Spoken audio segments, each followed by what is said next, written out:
A dead woman's lungs exhaled across his arm during the vitals check. In an empty house a year later, 2 hands shoved him backward, and there was no one there.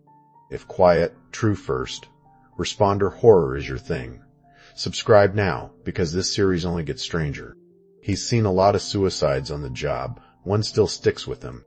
An elderly woman called it in, hadn't seen or heard her adult daughter for 2 days.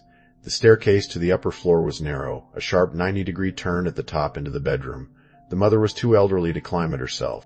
They found the daughter dead. She'd tied the rope from her robe around her neck, the other end to the bedpost, then simply laid down on the floor and let her own weight compress the rope. It struck him as odd. She could have sat up at any point, lifted herself.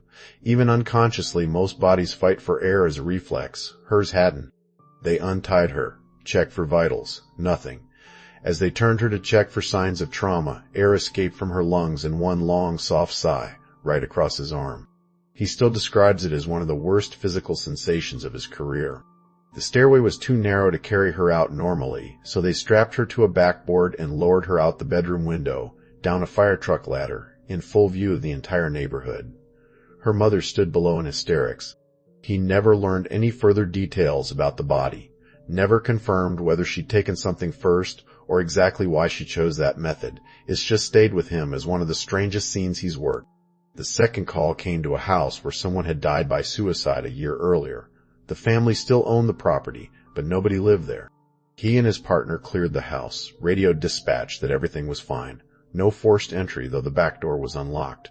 The owner confirmed he always left it that way. They lingered inside, remarking on what a shame it was for a place like this to sit empty. His partner went to use the bathroom. That's when he heard footsteps upstairs. They checked the entire second floor. Every room, every closet, the bathroom. Nothing. His partner called out from the bathroom asking if those really had been footsteps. They rushed up together and checked everything again. The upstairs was completely empty, not even furniture left behind. They split into separate rooms. That's when the cold hit him. Not the temperature of the room, but something that seemed to wrap around his entire body at once.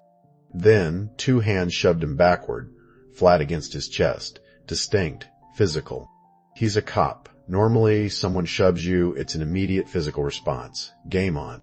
This time, there was no one there. Just an empty room. He sat frozen for a second or two before leaving, thoroughly unsettled. His partner took one look at his face in the hallway and said he looked wrong. He explained exactly what had happened. His partner agreed the place felt deeply off, and they left immediately. It was broad daylight. No curtains, no shades on any window. Full sunlight throughout the entire house. Later, he mentioned the experience to his supervisor, who admitted he'd responded to an alarm call at that same address before. The moment he stepped inside, he'd felt the exact same thing. That sense of being watched, immediate and unshakable. Some places don't need darkness to feel wrong. Sometimes the coldest thing in the room is standing in full daylight, and you only notice it once it's already touched you.